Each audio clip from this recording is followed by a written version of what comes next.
Gue Syafa. Gue Novi. Balik lagi bersama Bebek Podcast edisi Ngobrol Bertiga, sesi tanya jawab tentang frugal living bersama anak-anak bebek. Kue kue kue. Shh, udah mau mulai nih. Pertanyaan pertama. Menurut kalian apa sih frugal living itu? Oke guys, jadi kalau menurut gue frugal living itu hal yang harus kita upayain buat masa depan. Kayak kita tuh harus berhemat sama apa yang kita dapetin sekarang. Kayak penghasilan kita yang harus kita minimalisir untuk membeli barang-barang yang nggak kita perluin sebenarnya. Itu sih kalau aku. Kalau menurut gue frugal living ini cara lo buat berinvestasi atau nabung untuk tujuan lo di masa depan, untuk tabungan lo di masa depan. Jadi meminimalisir pengeluaran, nggak boros gitu sih. Jadi lebih ke berhemat, tapi lo punya tabungan nih buat masa depan investasinya. Jadi berkecukupan di kehidupan sekarang ini. Iya sih benar, emang harus meminimalisir, tapi juga ada caranya. Maksudnya bukan caranya juga sih, kayak kita lebih ke mengatur keuangan kita, kayak untuk beli bensin, untuk beli makan sehari-hari atau apa-apa itu kayak diruntutin gitu, pengeluarannya berapa gitu. Akhirnya nabung terus kayak dibagi-bagi untuk nabung berapa, untuk investasi berapa gitu kan. Ya sebijaknya kita dalam mengatur keuangan kita sih, kurang lebihnya kayak gitu. Ya, apalagi kayak Gen Z kan makin terbuka ya sama budgeting soal keuangan ini. Jadi mungkin pada udah bisa lah, udah mulai finansial juga gitu kan. Kayak bikin data-data apa yang sebenarnya nggak kita butuhin sama apa yang nggak kita butuhin gitu ya. Kebutuhan sama keinginan dibedain, diprioritasin yang kebutuhan. Iya. Tapi juga nggak mengurangi kualitas hidup kita. Jadi meskipun kita kayak agak hemat gitu, cuma kita masih tetap bisa bergaya. Nggak sengsara banget lah, jangan ngedit gitu. Karena kalau ngedit kan juga ini kan. Iya, menurun juga kayak apa kualitas hidup kita, merugikan diri sendiri. Kalau frugal kan juga nggak menurunkan kualitas hidup kita gitu. Tapi kualitas hidup kita tuh tetap sama, cuma kayak lebih dihematin aja gitu, lebih diatur lah keuangannya, lebih diatur. Dan harus tahu kapan harus beli, kapan harus enggak gitu. Jadi meskipun hemat jadi bisa tetap bergaya gitu. Jadi frugal living ini bukan soal pelitnya ya, jadi soal lebih menghemat apa yang dibutuhkan, apa yang diinginkan. Benar. Pertanyaan kedua. Apakah frugal living ini penting untuk masa depan? Kalau buat gue sih frugal living ini udah pasti penting ya, karena kan kita menghemat untuk kepentingan masa depan kita, kayak pakai barang-barang yang tahan lama, itu juga pasti udah pasti bisa dipakai terus. Iya, memikirkan penghematan. Iya, jadi kayak kalau tahan lama kan kita nggak perlu beli lagi karena sebelum kita beli masih bisa dipakai gitu. Kayak pakai transportasi umum juga kan. Iya, itu termasuk ke frugal living. Iya. Karena kan kayak biaya berapa sih naik Transjakarta? Iya, biasanya 3.500. Iya, terus tinggal transit doang. Iya, bayar sekali. Paling harus spend waktu lebih pagi lagi kalau mau berangkat. Plus minus ya sebenarnya. Iya. Emang penting banget sih emang buat masa depan, karena kan kayak balik lagi ke pengertian yang tadi sebelumnya tuh yang udah kita kasih tahu satu-satu kan emang untuk investasi masa depan. Apalagi kebanyakan Gen Z sekarang tuh ya kayak gue pribadi kan gue Gen Z, kayak ada di situasi generasi sandwich yang dimana kita harus mikirin buat keluarga juga, sedangkan kita harus punya buat tabungan masa depan juga. Karena kan tabungan masa depan kalau misalnya kita nggak dimulai dari sekarang, sedangkan kita harus bantu keluarga, siapa lagi yang mau bantu kita kalau nggak diri kita sendiri. Jadi kita harus bisa menyisihkan untuk masa depan kita itu gitu. Ya, apalagi ya masa depan kan nggak pasti ya. Kalau kita punya dana darurat nih, kita bisa pakai dana darurat itu sewaktu kita butuh buat biaya pendidikan atau apalah gitu untuk anak kan. Iya, untuk punya yang tabungan di luar dugaan lah gitu. Menurut gue sih frugal living ini emang penting banget selama masa depan karena lebih mencakup ke arah kesehatan gitu loh. Kita tuh nggak tahu kapan kita sehat, kapan kita sakit. Jadi apa ya, kita tuh nabung buat apa ya, ibarat kayak menabung untuk masa tua gitu. Betul, emang sih kita kalau bakal hidup sama orang lain kayak yang udah kita bahas kemarin soal intimate wedding, tapi kita di sini juga bakal hidup sama pasangan kita nih sampai tua, dan itu tuh bisa kita tabung sampai dari sekarang gitu loh maksudnya. Jadi bener-bener penting banget untuk masa depan sih. Dan masa tua juga kan bisa aja kita udah pensiun dan udah nggak punya penghasilan, jadi kita punya tabungan dan dari itu. Jadi kayak persiapan aja sih, walaupun kita juga nggak tahu hidup kita sampai kapan. Iya. Terus juga harus pakai barang-barang yang ramah lingkungan sih. Yang dipakainya bisa jangka panjang lah ya, jadi nggak beli lagi. Terus juga kayak kebanyakan Gen Z tuh kalau mau pergi ke sini harus ada barang baru atau baju baru. Iya, kayaknya kalau misalnya ada barang yang bisa di-compare gitu, bisa lama nih pakainya, walaupun harganya agak pricey dikit, mending beli yang itu. Iya, terus kayak lu mau pergi ke suatu tempat wisata gitu, lu tuh nggak butuh baju baru, tuh nggak butuh kayak pakai baju lama aja sih, sudah selesai gitu. Sebenarnya ya, biar lebih hemat gitu. Karena kan kebanyakan Gen Z juga pasti butuh liburan gitu kan. Jadi ya lebih baik menggunakan yang ada aja gitu. Tapi sebenarnya kalau misalkan keluar jalan-jalan juga butuh banget sih, itu yang bikin kita boros. Iya. Iya, itu kan kalau jalan-jalan ya kan nggak setiap hari. Menurut gue iya, lu spend uangnya dulu sekarang, misal lu siapin. Iya, misal lu mau jalan-jalan itu bulan depan ya, dari bulan-bulan sebelumnya lu udah siap. Iya. Itu juga untuk membantu kesehatan mental gitu nggak sih? Jadi nggak pakai stres dana darurat itu malah dipakai buat liburan, itu buat masa depan. Beda uangnya sih, beda uang untuk jalan-jalan beda, terus buat uang kesehatan kita beda. Siapa tahu dia punya bonus kan dari kantor, bisa dipakai. Itu keinginan semua orang. Pertanyaan ketiga. Apa tantangan terbesar kalian untuk menerapkan frugal living ini? Tantangan terbesar Gen Z dalam menghadapi frugal living ya sebenarnya dari sosial media juga bisa, ada FOMO. Iya, dari orang flexing kita jadi FOMO juga. Itu ya, self reward gitu kan. Iya. Sebenarnya berkedok boros gitu sih. Iya, bilangnya self reward. Iya, boleh-boleh aja. Iya, tiap hari self reward. Terus juga minum kopi tiap hari, aduh jangan deh. Iya. Kayak lu bikinnya kopi diri. Iya, bikin gak usah beli sih. Kayak harganya kalau di kampus lumayan juga sih. Terus juga kayak dari sosial media, kayak misalnya dari TikTok, tiba-tiba lu scroll terus ada live TikTok lagi sale, terus lu beli, aduh. Iya, walaupun lagi sale tetep aja ya ngeluarin duit gitu. Mau jalan-jalan, beli sepatu baru, beli baju baru. Lebih matching pakai ini pakai ini enggak sebenarnya enggak, yang penting pasti punya di rumah punya.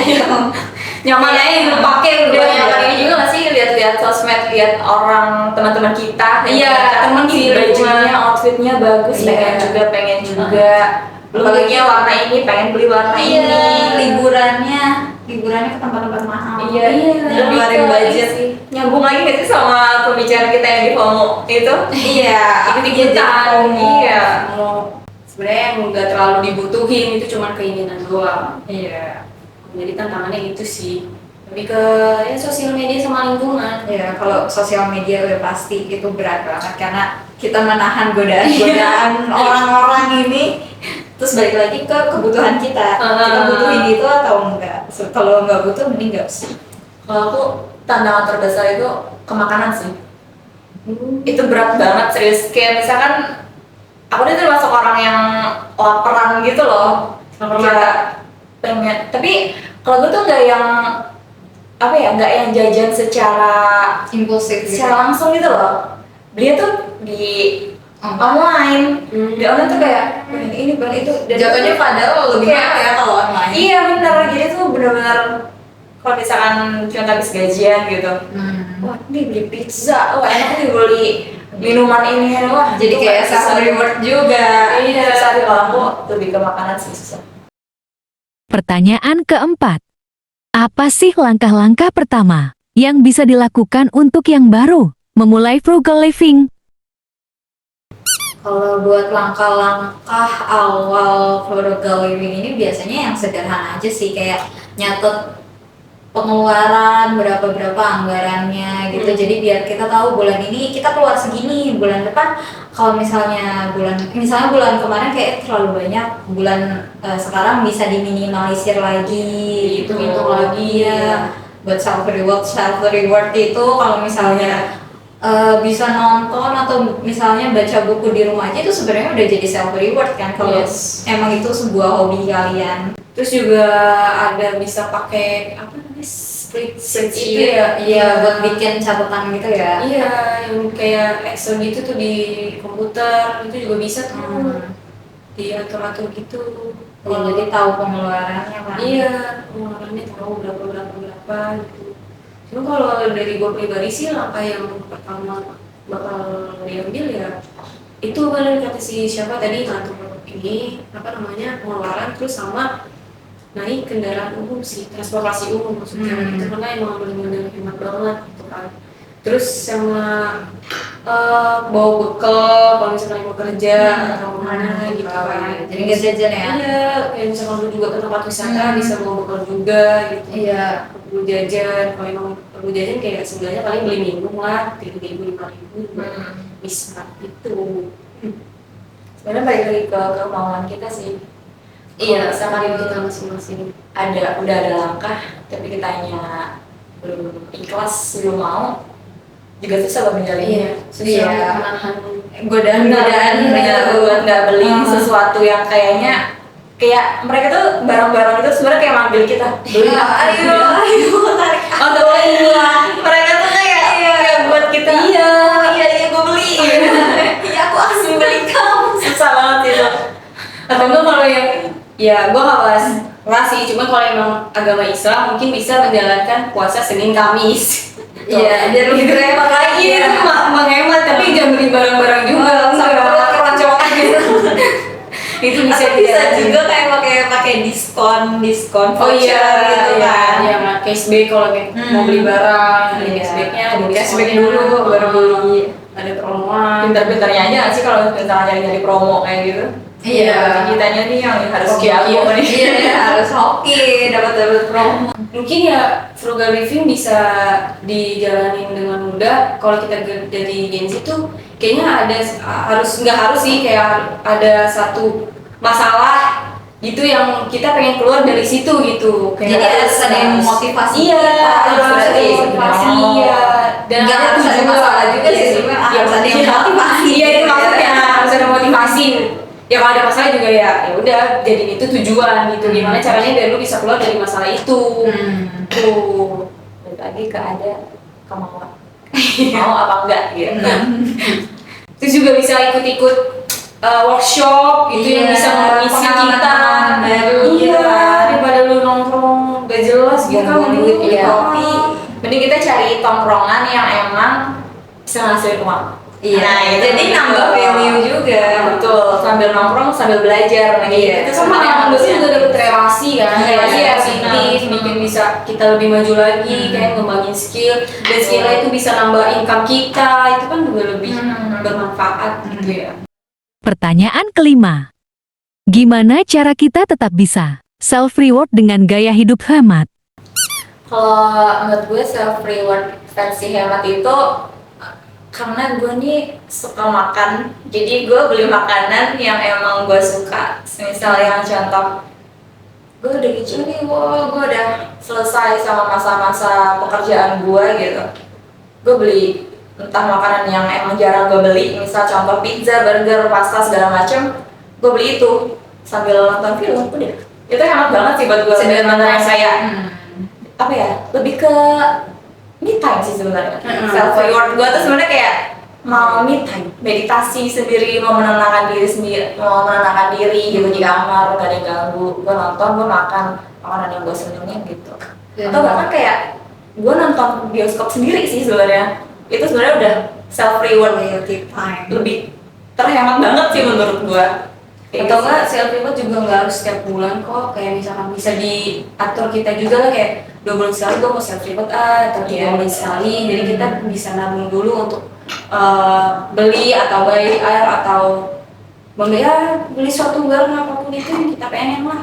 Tapi nggak ngabisin dana darurat kalian juga, jadi Oh, jangan. buat self reward ini beda lagi. Beda banget, Lu iya. kumpulin uangnya ini dari sebulan atau 2 bulan sebelumnya, baru self reward di bulan itu. Pertanyaan terakhir.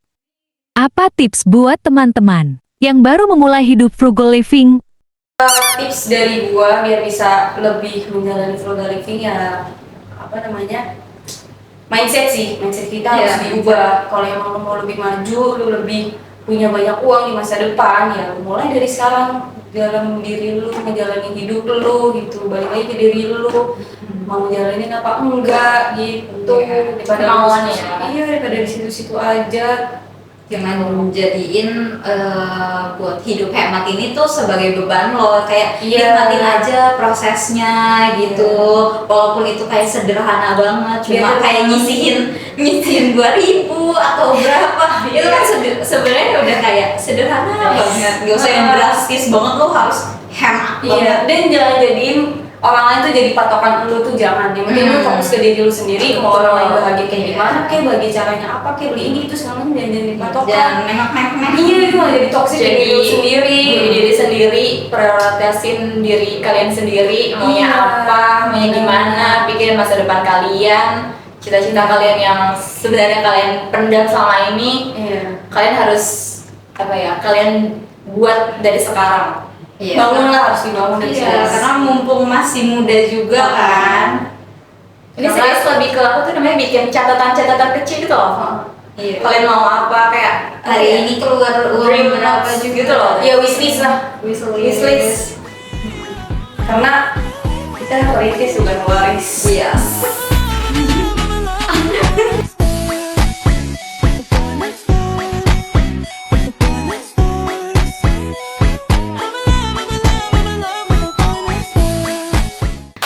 Jadi guys, tips buat kalian adalah Semangat, punya motivasi, inspirasi, tujuan itu.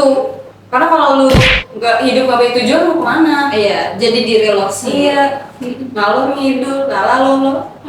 Kamu mana? Tujuannya aja. guys, jadi kita serius ya ngasih tipsnya beneran. Iya. Ini walaupun emang mukanya aneh, tapi kita beneran ngasih tips yang benar-benar harus kalian jalanin, yang harus benar kalian bikin perubahan dari sekarang. Yang penting adalah konsisten. Iya. Dan kita nggak bakalan tahu kebijakan apa yang Yang bakal akan dikasih dari pemerintah. Iya. Yang kita tahun ini jadi efisiensi, pusing nggak lo, ya kan? Jadi ya udahlah, sepintar-pintar kalian aja. Jadi Gen Z jangan mudah dibohongin. Dan gue tuh tahu banget kalau Gen Z itu pasti keren sih kalau soal Pinter sih. perbudgetan ini pasti udah keren banget sih. Iya, karena kita hidup di zaman modern. Yes. Apa-apa teknologinya gampang. Betul. Mau apa udah ada, udah gampang, udah bisa. Iya. Jadi tinggal balik lagi ke kalian mau atau tidak. Iya. Kita bisa nge-influence orang-orang sekitar juga biar nggak boros dan lebih hemat.